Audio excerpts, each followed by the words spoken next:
इस वाले कुएं से हज़रत अय्यूब अलैहिस्सलाम ने गुस्ल किया था, जिससे उन्हें अल्लाह ने शिफा दी थी और 85 साल से वो सीधा 25 साल की एज पे पहुंच गए थे। इतने तंदुरुस्त हो गए थे, अल्लाह ने इतनी सेहत दे दी थी उनको। ये जो सामने आप किला देख रहे हो, ये है नमरूद का किला, जो कि बहुत जालिम बादशाह था और वो ऐसा बादशाह था जिसने हज़रत इब्राहीम अलैहिस्सलाम को आग में भी डाला था और यही जगह पर उसने आग में डाला था। मैं दिखाता हूँ आपको।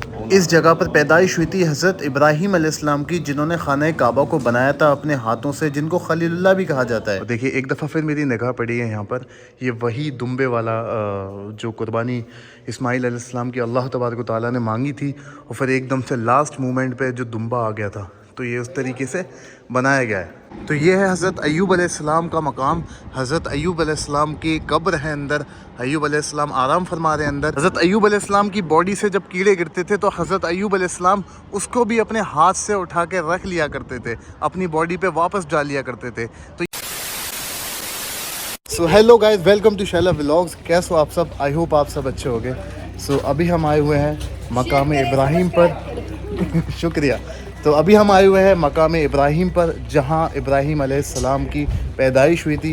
इब्राहीम अलैहिस्सलाम वो नबी हैं अल्लाह के जिन्होंने खाना काबा की तामीर की थी। अभी हम उनकी पैदाइश वाली जगह पर यानी कि मकाम इब्राहीम पर जा रहे हैं और ये जगह है हिला के अंदर, इराक़ में हिला के अंदर ये जगह है जहाँ पर आपकी पैदाइश हुई थी। और यही वो जगह है जहाँ पर हज़रत इब्राहीम अलैहिस्सलाम को आग में डाला गया था। सो यहाँ पर कुछ इस तरीके से शॉप वगैरह है और ये जो सामने आपको मुकाम दिखाई दे रहा है, यही है वो जहाँ हज़रत इब्राहीम अलैहिस्सलाम की पैदाइश हुई थी। तो अभी चलते हैं हम अंदर और यहाँ पर हुई थी हज़रत इब्राहीम अलैहिस्सलाम की पैदाइश। मौसम बहुत ज़्यादा गर्म है, ये ऊपर हल्की सी चढ़ान पर है, लाइक पहाड़ी टाइप की है। सो यहाँ पर और ज़्यादा गर्मी लग रही है। तो यहाँ चलेंगे अंदर यहाँ से और ये कुछ अंदर का व्यू है। तो हज़रत इब्राहीम अलैहिस्सलाम की जो पैदाइश की जगह है वो बेसमेंट में है नीचे। सो यहाँ पर ये फ़ोटो आपको दिख रहा है ना, ये इस चीज़ के बारे में मैं आपसे क्या बोलूँ, ये इन्होंने हज़रत मौला अली का फ़ोटो बना रखा है, जो कि किसी भी तरीके से जायज़ नहीं है क्योंकि मौला की तस्वीर हो ही नहीं सकती। सो ये मौला अली की तस्वीर बना रखी है जिसका कोई लेना देना नहीं है। मौला अली की तस्वीर ना कोई थी ना कोई है, क्योंकि मौला का नूर अलग था, मौला की एक अलग पर्सनैलिटी थी। ये जिस तरीके से इस फ़ोटो में शो की गई है, ये ऐसा कुछ भी नहीं है, मौला की ये फ़ोटो हो ही नहीं सकती। तो अभी जब अंदर आएंगे तो अंदर हमको देखने को मिलेगा कुछ इस तरीके से। सो ये जो हज़रत इस्माइल अलैहिस्सलाम की कुर्बानी वाला सीन है ना, जब हज़रत इस्माइल अलैहिस्सलाम की कुर्बानी थी और फरिश्ते ने दुम्बा ला के रख दिया था, तो यहाँ पर ये कुछ इस तरीके से फ़ोटो बना कर रख दिया है, लगा दिया है, यहाँ पर आप देख सकते हो। सो अभी नीचे चलते हैं हम मकाम इब्राहीम पर, जहाँ इब्राहीम अलैहिस्सलाम की पैदाइश हुई थी।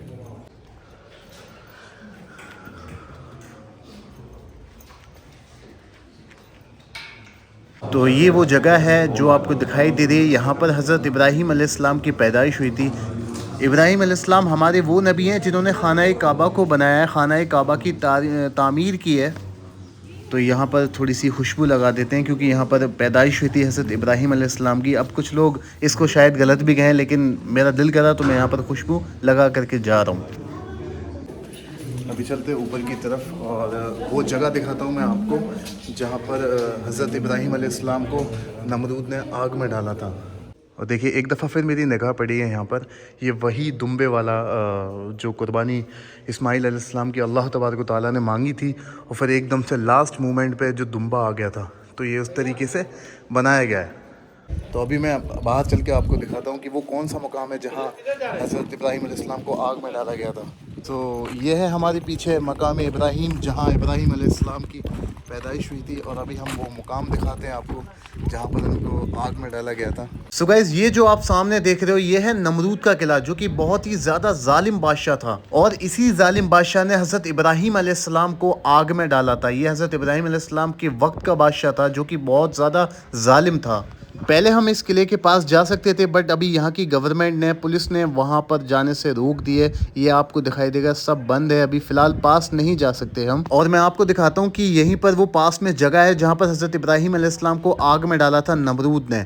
ये उसका सामने जो आपको दिखाई दे रहा है गुलेल टाइप की उसने कुछ जगह बनाई थी जिससे दूर से उनको आग में डाला गया था, क्योंकि आग थोड़ी सी दूर लगी थी, ऐसा बताया जाता है। अब कितना सच्चाई है इस बात में ये तो बस अल्लाह जानता है, और थोड़ा सा पढ़ना पड़ेगा और पुरानी किताबों को, जिसमें हमें अच्छे से मालूमात होगी। कितने जालिम बादशाह आए और चले गए, और उनके महल और उनके निशान ऐसे के ऐसे ढेर बने रह गए, आप देख सकते हो यार। तो सामने है नमरूद का किला, और ये है हज़रत इब्राहीम अलैहिस्सलाम का मकाम। नमरूद को एक दिन ख्वाब में बताया गया था कि एक बच्चा ऐसा पैदा होगा जिसकी वजह से जो तुझे तबाह कर देगा। तो नमरूद ने ऐलान किया कि इस साल जितने भी बच्चे लड़के पैदा होंगे उनको सबको कत्ल कर दिया जाएगा, मार दिया जाएगा। तो ये बात जब हज़रत इब्राहीम अलैहिस्सलाम की वालिदा को पता चली तो उन्होंने एक गुफ़ा टाइप में, पहाड़ की गुफ़ा में उनकी विलादत हुई, और वहीं उनको जाकर के वो दूध पिलाया करती थी। अल्लाह की कुदरत देखिए कि हज़रत इब्राहीम अलैहिस्सलाम जब 1 महीने के होते थे तो लगता था कि 1 साल के हो गए, जब 1 साल के होते थे तो लगता था कि 10 साल के हो गए। तो इस तरीके से अल्लाह ने उनको सेहत दी थी, तंदुरुस्ती दी थी, और ये अल्लाह की कुदरत है कि इस तरीके से अपने महबूब को, खलीलुल्लाह कहा जाता है हज़रत इब्राहीम अलैहिस्सलाम को। उसका रीज़न ये है कि अल्लाह के दोस्त हैं, तो अल्लाह ने इस तरीके से उनको सेहत दी थी, उम्र दी थी, और जाहिर सी बात है कि अल्लाह ने उनको उम्र दी जिसकी वजह से वो नमरूद से बचे।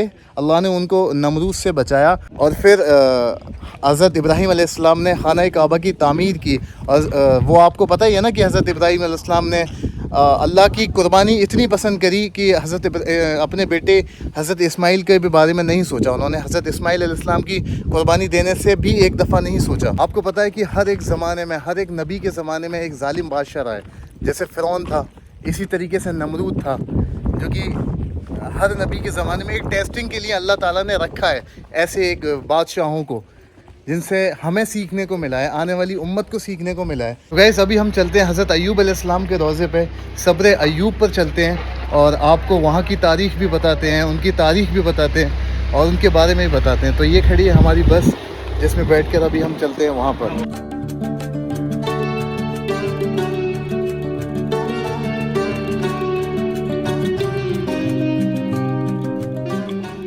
तो अभी हमारी ये बस रुक चुकी है और अब हम आ गए वहाँ पर। सो अय्यूब अलैहिस्सलाम, जिनके बारे में आपने बचपन से सुना है, कुरान में उनका जिक्र है, और वो अल्लाह के नबी हैं। अल्लाह ने उनको इतनी दौलत से नवाजा, इतनी सेहत से नवाजा, बीवी बच्चों से नवाजा, उनकी अच्छी औलादें थीं। लेकिन एक दिन शैतान ने अल्लाह से कहा कि तेरा शुक्र ये अय्यूब अलैहिस्सलाम इसलिए करते हैं क्योंकि तूने उनको हर एक चीज़ से नवाजा है, हर दौलत से नवाजा है, सेहत से नवाजा है, औलाद से नवाजा है। तो अल्लाह ताला ने उनका इम्तिहान लिया, जो इम्तिहान सुन के आपके रोंगटे खड़े हो जाएंगे, जिसका ज़िक्र कुरान शरीफ में भी है। ठीक है, तो अय्यूब अलैहिस्सलाम के साथ अल्लाह ताला ने इम्तिहान लिया, और उनकी दौलत, उनकी सेहत, उनके औलाद और उनकी वाइफ सब कुछ वापस ले लिया। और उनको एक ऐसी बीमारी हुई जिसकी वजह से उनके जिस्म में कीड़े हो गए थे, लेकिन अय्यूब अलैहिस्सलाम ने फिर भी अल्लाह का शुक्र अदा किया। तो अभी हम मकाम अय्यूब पे आ चुके हैं, सब्र अय्यूब पे आ चुके हैं। ये है अय्यूब अलैहिस्सलाम का रोज़ा। सो अभी हम चल रहे हैं अंदर की तरफ। यहाँ एक मार्केट है जो कि अभी बंद दिखाई दे रही है, शायद गर्मी की वजह से, बट ये 1-2 शॉप खुली हुई है आगे। सो ये है अय्यूब अलैहिस्सलाम का रोज़ा। अभी हम चलेंगे अंदर। ये कुछ इस तरीके से यहाँ पर मार्केट है, ये आप देख सकते हो। ये बिल्कुल अपने इंडियन स्टाइल में सारी चीज़ें मिलती हैं यहाँ पर भी कुछ अलग नहीं होता, बस बोली ज़बान लोग अलग हैं। बाकी ये है अय्यूब अलैहिस्सलाम का रोज़ा। अभी हम चलेंगे अंदर।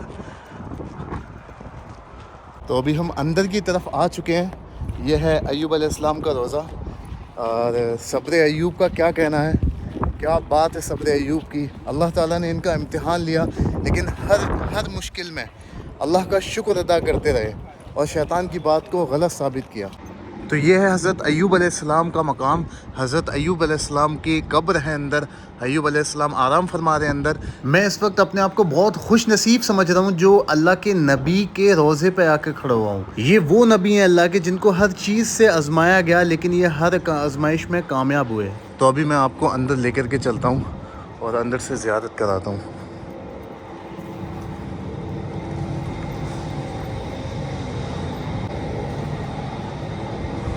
सो ये है हज़रत अय्यूब अलैहिस्सलाम का रोज़ा।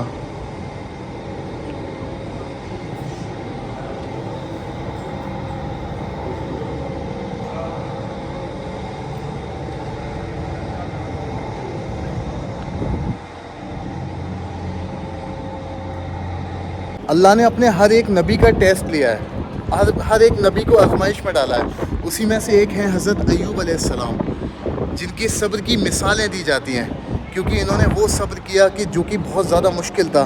क्योंकि इंसान प्रॉपर्टी, औलाद और सारी चीज़ों का एक दफ़ा ज़ख़म झेल सकता है और सह सकता है, लेकिन अपनी बॉडी से जब इंसान के कीड़े निकलते हैं, खैर इनकी क्या मिसाल है, ये अल्लाह के महबूब हैं, वली नबी हैं, अल्लाह के नबी हैं, ये इनकी क्या ही मिसाल है। लेकिन सब्र अय्यूब की आज मिसाल दी जाती है, सब्र के लिए मिसाल दी जाती है, तो सब्र अय्यूब की मिसाल दी जाती है। तो अय्यूब अलैहिस्सलाम ने वो सब्र किया जो कि बहुत ज़्यादा मुश्किल था, लेकिन हर हाल में अल्लाह का शुक्र अदा किया, और हम तक भी ये मैसेज पहुंचाया कि कुछ भी हो जाए अल्लाह का शुक्र हर हाल में करना चाहिए। हज़रत अय्यूब अलैहिस्सलाम की बॉडी से जब कीड़े गिरते थे तो हज़रत अय्यूब अलैहिस्सलाम उसको भी अपने हाथ से उठा के रख लिया करते थे, अपनी बॉडी पे वापस डाल लिया करते थे। तो ये सब्र की मिसाल थी, और हर हाल में अल्लाह का शुक्र अदा करते थे, और शैतान को वहाँ पर उन्होंने मायूस कर दिया, अल्लाह का इतना शुक्र अदा किया। क्योंकि शैतान ने अल्लाह से यही कहा था कि अय्यूब अलैहिस्सलाम तेरा शुक्र इसलिए अदा करते हैं क्योंकि तूने खूब सारी सेहत दी है, दौलत दी है, अच्छी औलाद दी है, और इसलिए तेरा शुक्र अदा करते हैं। तो अल्लाह ने हज़रत अय्यूब अलैहिस्सलाम का टेस्ट लिया और दिखाया हम सबको भी कि सब्र करने वाले हर हाल में सब्र करते हैं। तो 17 साल बाद, 17 साल तक हज़रत अय्यूब अलैहिस्सलाम ने अपना इम्तिहान दिया, टेस्ट दिया अल्लाह को, और हर हाल में सब्र किया। फिर 17 साल बाद अल्लाह ताला ने उनको सारी चीज़ें वापस कर दी। तो अभी हम जा रहे हैं सब्र अय्यूब की उस जगह पर जहाँ पर कुएं से गुस्ल किया था हज़रत अय्यूब अलैहिस्सलाम ने, वो भी आपको दिखाता हूँ मैं। तो अभी हम आ गए अपने बस पे, और अभी हम यहाँ से जा रहे हैं उस जगह पर जहाँ पर हज़रत अय्यूब अलैहिस्सलाम ने गुस्ल किया था, और 17 साल बाद सारा जिस्म और सारी दौलत और बच्चे भी और वाइफ भी, सब कुछ उनके पास वापस आ गया।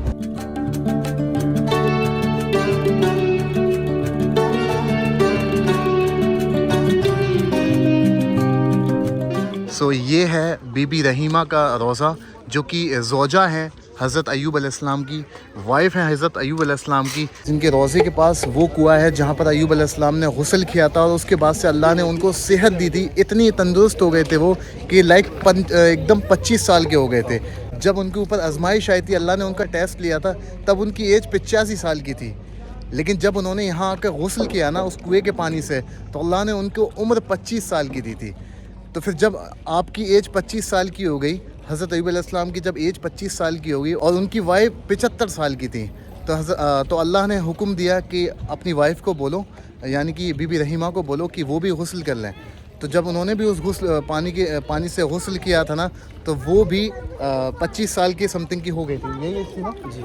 हाँ, तो जब दोनों की एज हो गई तो अल्लाह ताला ने फिर उनको औलाद दी, औलाद से नवाजा, और उसके बाद फिर उनका सिलसिला चला आगे। तो अभी हमने पानी की बोतल ले ली है और उस कुएं में जाके हम पानी भरेंगे। सो ये है मज़ार, ये है रोज़ा बीबी रहीमा का, जहाँ पर हज़रत अय्यूब अलैहिस्सलाम ने गुस्ल किया था, और यही है वो कुआं। तो इस वाले कुएं से हज़रत अय्यूब अलैहिस्सलाम ने पानी पिया था, इससे भी शिफा मिली थी, और गुस्ल किया था इस वाले कुएं से, ये जो आपको सामने दिखाई दे रहा है। इस वाले कुएं से हज़रत अय्यूब अलैहिस्सलाम ने गुस्ल किया था, जिससे उन्हें अल्लाह ने शिफा दी थी, और 85 साल से वो सीधा 25 साल की एज पे पहुंच गए थे। इतने तंदुरुस्त हो गए थे, अल्लाह ने इतनी सेहत दे दी थी उनको।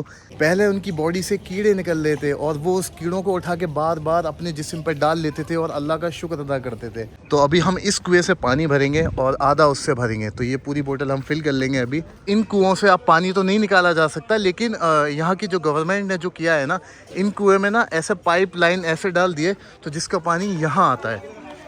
इस जगह से आप पानी भर सकते हैं इजीली, क्योंकि अब बाल्टियों वाला ज़माना नहीं है कि उससे हाथ डाल के, बाल्टी डाल के पानी भरा जाए।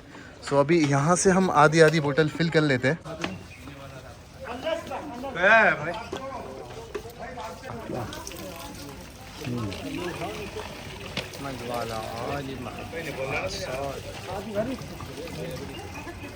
तो अभी इन कुएं से हमने पानी की बोतलें एकदम फिल कर ली हैं, एकदम फुल करके भर लिए, और ये पानी अब हम अपने साथ इंडिया लेके जाएंगे। और अभी इस पानी को मैंने थोड़ा सा पिया भी, तो इसका टेस्ट एकदम खारा खारा सा है, जैसे कुएं का होता है। तो गाइज़ आई होप आपको ये ब्लॉग अच्छा लगेगा, और मैंने दुआ की आप सबके लिए भी, और आप भी मेरे लिए दुआ करें। अल्लाह ताला हम सबको खूब सारी कामयाबी दे और बुरी मुसीबतों से बचाए। तो यार अगर अच्छा लगा है ना ब्लॉग तो कमेंट्स करके बताना कैसा लगा है, और वीडियो को लाइक कर देना और चैनल को सब्सक्राइब कर देना। बाकी मैं जा रहा हूँ करबला, तो फिर आपको ज़ियारतें कराता हूँ अच्छे से। तो मिलते हैं अगले ब्लॉग में।